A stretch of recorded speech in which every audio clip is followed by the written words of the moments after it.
Welcome back to the Tracy Take. I am Tyler here with my brother Ryan, and today we are doing the final mock draft for the Baltimore Ravens in the 2024 NFL offseason. It's a full 7-round mock draft, so we will go over every single selection. But before we do that, the NBA and NHL playoffs are right around the corner, and what that brings is a lot of fun betting and parlay opportunities. If you're one of those people that like to bet on the game that you're watching, be sure to click on the link down below and take full advantage of the Bet US promotion they have going on right now. It is a 125% match of your first 3 deposits, which means a lot more opportunities to make some more fun parlay bets while you're watching the NBA and NHL playoffs. So click the link down below. While you're at it, be sure to like this channel and also subscribe to the Tracy Take as well to get notified when new videos come out. And Ryan, let's pull up the Ravens slide here. So Ravens, we went back and forth a lot on kind of some of the areas that they are looking to improve in. They re-signed a lot of key guys. They lost some key guys as well.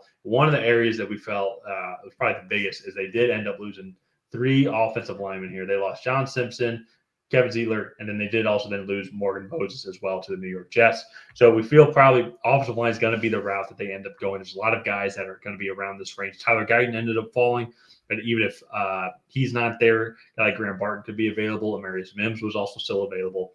And that's where I feel like just their most pressing need right now is going to be trying to replenish that offensive line in front of Lamar Jackson and Derrick Henry as well.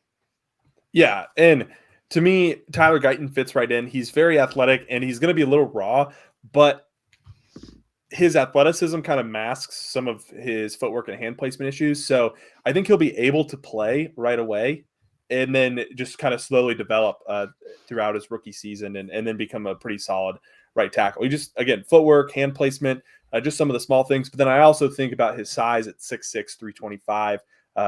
And he has the play strength that you want in a tackle as well. And then he is a converted tight end to tackle, which is why he's so raw. He just hasn't been playing tackle as long as some of the other guys at the top of this class. But with that athleticism from playing tight end, cannot imagine what would happen. You get him out in front of like a Zay Flowers screen or get him moving on a Derrick Henry run. Like that's just a lot of weight moving at you really, really fast. And I think he would just be a really good fit for this Baltimore offense. So. Yeah. No, I agree. Super athletic. And so with kind of what Ravens are wanting to do, you're going to need a guy like that. So let's move on now to their next pick here. One of the potential options of the first round that is a possibility is just kind of that's where that second wave of receivers are going to be coming off, such as Ladd McConkey, Ricky Pearsall, Xavier Leggett. So potentially they could reach that back end of the first round. I feel like they pass on that moment here just because there's also another wave of receivers that are going to be in their wheelhouse, such as getting Malachi Corley here. And he's a guy that you really like here. What do you like about Corley in the Baltimore Ravens system? Yeah, so his nickname is the Yak King. And so yards after catch, I think his average depth of target is like 3 yards. He's getting screens, he's getting short routes thrown to him, and then he's creating after the catch. I believe he averaged a little over 8.5 yards after the catch last year. And basically he's 5'11", 205, 210 pounds, and it just turns into a running back when you get the ball in his hands. And so I think with him, he would give them a lot of versatility in that offense. They have Zay Flowers, who can be more of a deep threat and win further down the field. You have Malachi Corley, who can burn teams with the ball in his hands.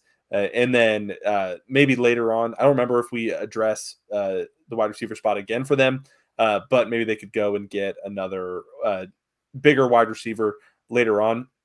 Yeah. But again, just the versatility that I think he brings. And then also he has a lot of room to develop as a route runner.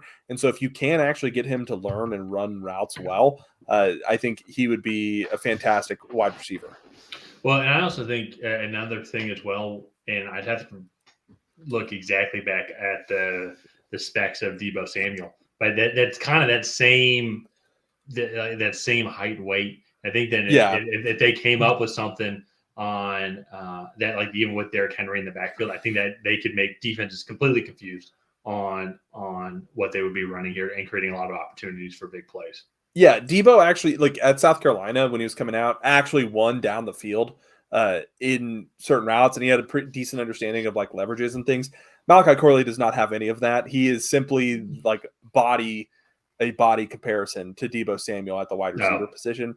And like his run after the catch is fantastic. He's just so raw when it comes to the actual route running ability, which is why he falls here. Because I mean, think about it. If his average depth of target is 10 yards and then he's running for another 8.5, that's 18.5 yards per reception. And like teams are dying to get that on their roster. And so, but again, like he's a really good prospect. You're going to have to teach him how to run routes, but he's going to get playing time right away with some design touches. And he just needs a little bit of development in terms of his actual route running. So let's move on to their 3rd round pick. One of the rooms that's getting a little bit older is that cornerback room. So going and getting Elijah Jones here, just a good developmental prospect here. He can come in and play right away. Marlon Humphreys is getting older. They lost Marcus Peters, not this offseason, but last offseason and the offseason before that. And so like they need a little bit more talent in that room. And I think going and getting a guy here, I think would be very useful. Yeah, that's one. It's the Ravens defense. I feel like it'll almost always be good. They re-signed a lot of key guys from last season here, but they did end up losing Ronald Darby as well. So this could be a replacement at a minimum, just getting a little bit more depth, but just getting a little bit younger, kind of as you mentioned here, and a guy like Elijah Jones could come in. And if they develop him the Ravens way, and they've done that with a lot of guys, I think he'll turn out just fine here in Baltimore. Yeah. So let's wrap this up here with their day 3 pick. So we haven't gone with Cedric Gray, linebacker here, the Mason McCormick, interior offensive line. Once again, they lost Kevin Zeitler and then also John Simpson as well. So just trying to get as much potential talent as possible here. They had opportunities earlier on, and so I think they absolutely could go and do that. End up going with right tackle instead of the interior.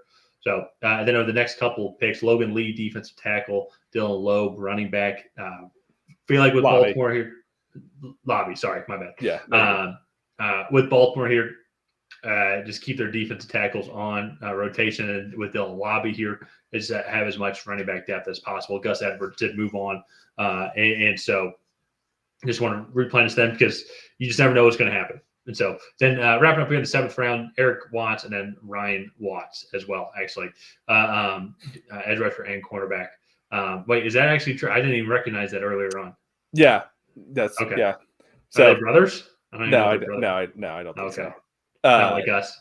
No, but I mean, so all in all, I just think this is a solid draft for the Ravens. They start out filling that need at right tackle, and then like just getting good players throughout. It's hard when you're picking at 30 because you're going to miss out at the top of the town at each round. But I feel like it opens you up a little bit to be able to go and target players that actually fill needs for you. And so I really like the players that we got for them. Yeah, so.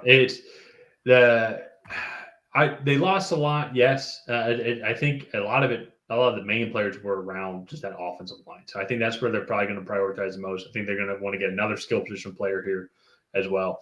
Because in some of the areas they did improve on, like at the running back position, I think getting Derrick Henry, he almost is the type of running back that fits that style more to what Ravens want, because he's that power back. And then you do an RPO play with Derrick Henry and Lamar Jackson, good luck. Exactly. Like even if you hand off to Derrick Henry, he's still going to run you over for like 3 yards. And so it's going to be really fun to watch them and see how they do in 2024. Yeah, no, I'm looking forward to it. I think that they have a very good chance to repeat as division winners, but that division is super, super contested. So let's go ahead and wrap up here. If you guys have not already, please go ahead and like and subscribe. Leave a comment down below on what you thought of this Baltimore Ravens 7-round mock draft. Did you love it? Did you hate it? What would you do differently? And on that, we will see you guys next time.